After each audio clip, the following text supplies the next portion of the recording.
Hello, it's Andy. Today I'm going to do a little bit more detailed video on the hydropower and how it all works. You guys been asking me a lot of questions that I kind of overlooked on the other video, so we'll kind of go in a little bit more detail on this one. So I'm up here at the reservoir right now. You can see behind me, and we'll take a look at that first. So the reservoir was here when we got here, and we've expanded it and kind of fixed the face, the dam part of it a little bit. It's just a earth dam.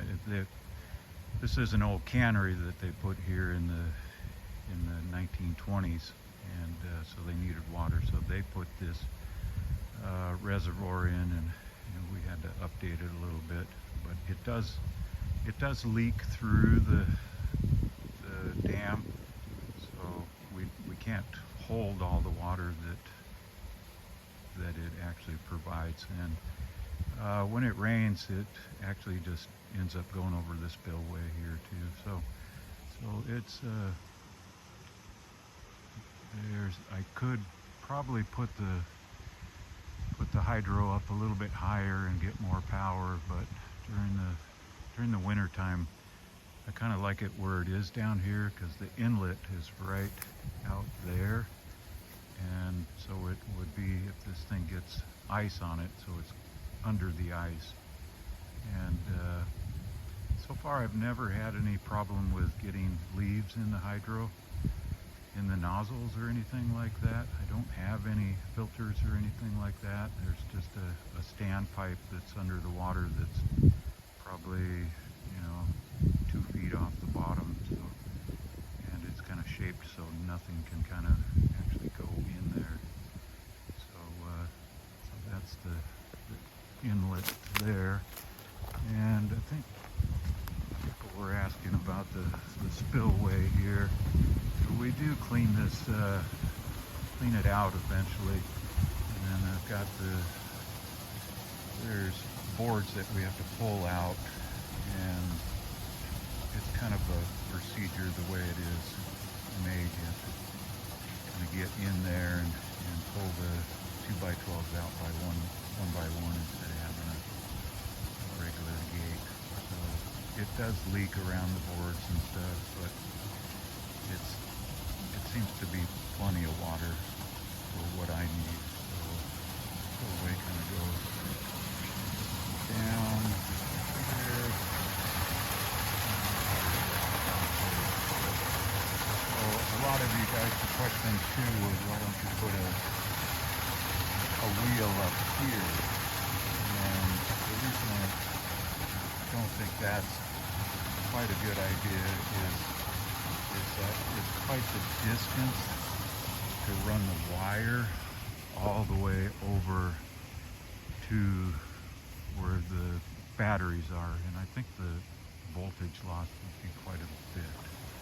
So at this point up here, we're sitting approximately 80 feet of elevation above where the plant or the generator room is right now. So, and like I said, if I went up that way a little bit further, I could get a little bit more power out of it, but this is where it is.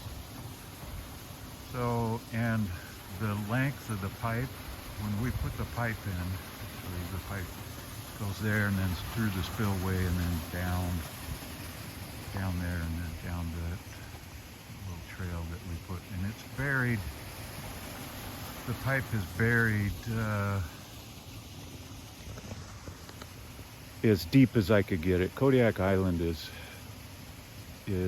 mostly rock, and you hit rock very shallow, so I've dug it as deep as I could get it down.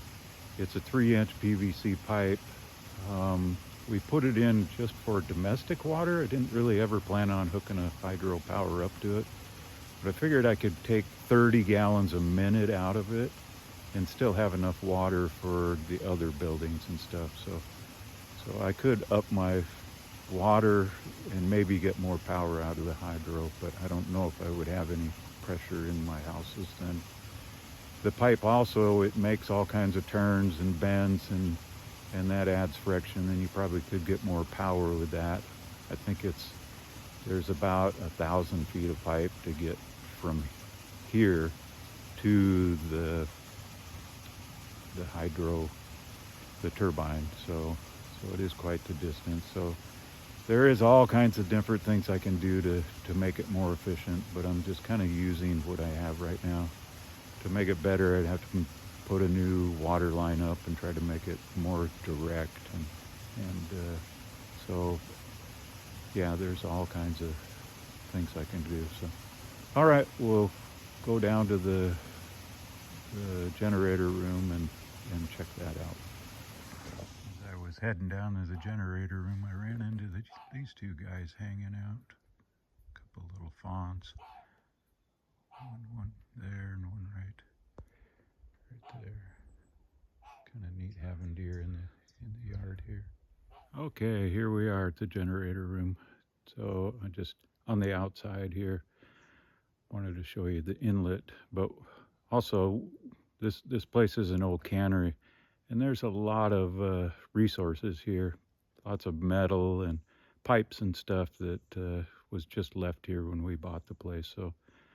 So I can weld and fabricate and stuff. So it's nice to have all this stuff here, so you don't have to go buy everything. So, but we recycle a lot of it, which is fun, and just use what we got. So a lot of it is just finding things and making it work. So anyways, I'll show you the inlet here where it goes into the building.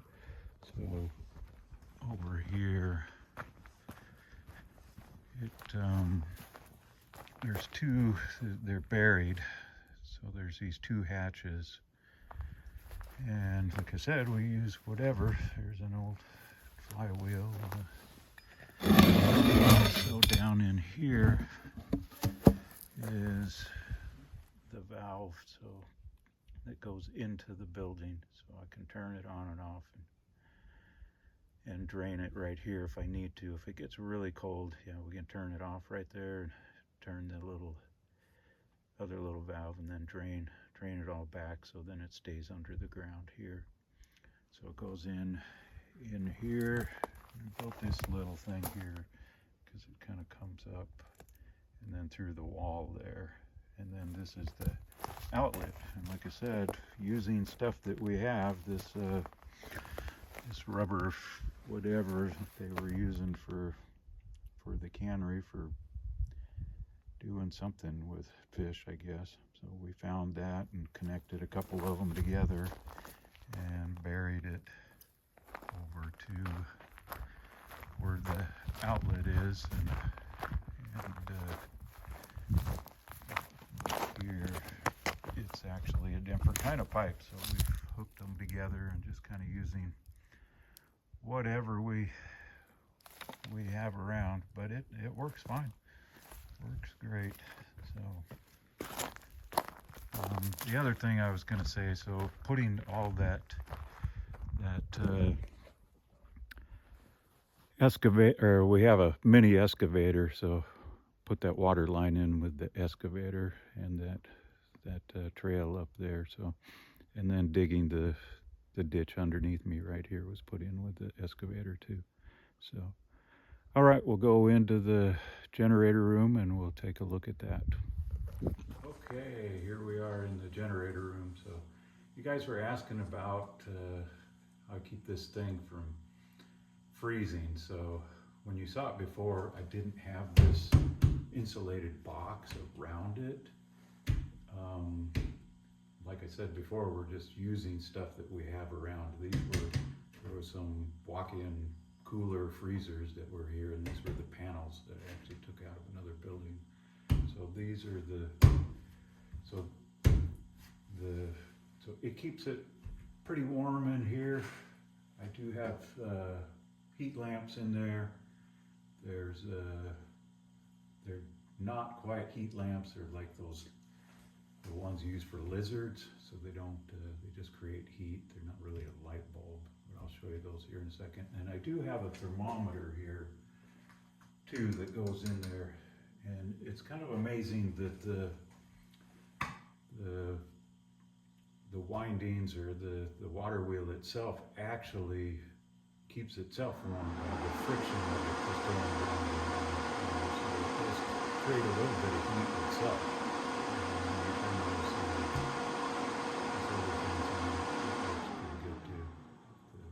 The inverter fan just kicked on, so sorry about that. So we're going to take the box apart so you can see inside it. So I've got my helper here, Chris. Get the lid off and stuff. So, all right. Come on over, Chris. There we go.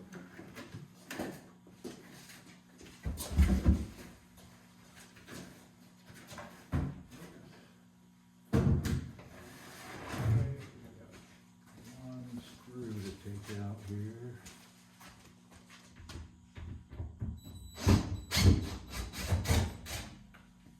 During the summertime, I kind of leave this off because it's easier to get to it.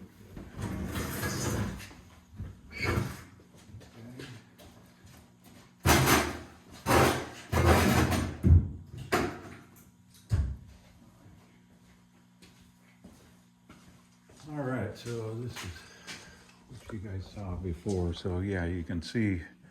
So there's got a heat lamp here. And it's got like one of those lights for lizards or whatever, and they're just 25 watts, and there's another one on this side here. They come up to this, so you can turn it on and off depending on if it's cold or not cold. And I do have them hooked into the GFCI thing in case the water gets on them, so they'll trip. So as I was saying, we use stuff here that's just around, and I was trying to figure out what to put this thing on, the base of it, you know. So I was thinking, oh, I could weld an aluminum box or something like that, but that took a bunch of time and takes a little while. But I found this, I don't know what this is, but it was something that was already half drum, barrel, whatever. I don't think it's a keg, it's made out of steel. So I put the legs on it, and then I had to do the outlet. So I think that's about a 6-inch pipe or so that the outlet goes. And and then I welded this plate on it and then bolted it down to that. And then I was worried that if for some reason that bottom ever got plugged up, then the water could come up here and damage this. So I ended up putting this in, so that's the overflow. And it should just run out here and run underneath this, but it's never had a problem. So anyways, so yeah, the way this thing works, it's got 2 valves here, and then there's another valve up there, and it'll run off of 1 valve, but it's only making half the power when you do it on 1 valve. So the 2 valves, then it'll make its 260 watts of constant power 24 hours a day. So I've got it wired up to a switch here, and I turn the switch off when I'm not running it. And mostly, you know, everybody was asking how I could get more power, how do I get more power? But, you know, it's a sunshiny day today, and I've got it off. The solar panels basically do what the power that I need. So this thing, when it's a cloudy day or night, then this thing makes power then. So coming up, we'll start losing more and more daylight, and then this thing, we use it more than the solar panels, and we'll have to keep it running just 24 hours a day. And if it gets colder out too, I don't really want to shut this thing off because it could freeze up. So when it has that moving water, you know, it won't freeze up. So anyways, it goes to that switch over to the Outback charge controller, and then from the charge controller into this battery bank here. And I just got this battery bank this year. I just bought these new batteries. They're 6-volt batteries, and I had everything hooked up to these batteries. These are 12-volt batteries, and these were cheap. I got them from Napa. They're for boats, and I've got 4 years out of them, so I was worried that I was going to need new batteries, and I come up with a little bit of money and bought these. So this is a 12-volt system. They're 6-volt batteries, but I have them wired so they're 12 volts. And I did hear you guys suggest I should have a big bus bar and hook them up to that, and I will probably do that in the future, but right now this works fine for me. So anyways, yeah, hopefully I should get 10 years out of these things or longer. You know, they don't have that much current going into them when you charge them really fast and with a lot of power going into them. I think that's when they start getting hot, and these things, they just don't have that much going in and out of them. And it's, you know, Alaska's not that warm either. If you've got hot country, then they would probably not last as long. So anyways, from the batteries, and I've got this inverter, and I wished I would have bumped it up, but when I started this system, I didn't know if it was going to actually work or not. So I had a smaller inverter, and that was what I was going to use. I was just going to use what I had, and got these boat batteries, and I only had 4 of them, and I started out small, and then it started working. So then I was kind of forced to stay at the 12-volt system, which I'm okay with.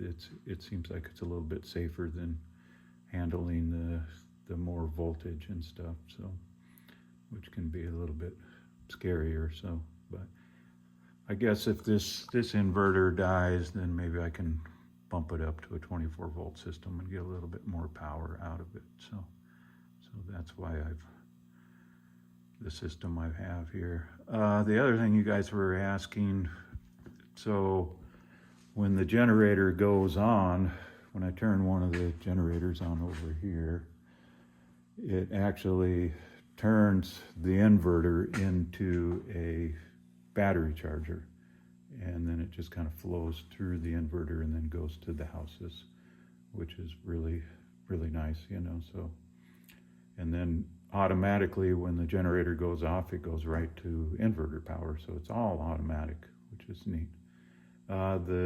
The place is only wired, there's only certain buildings that get the inverter power that I want power on all the time, but the other houses get power from the generator, and they go directly to the generator. So when the generator is not running, there's no power in those buildings.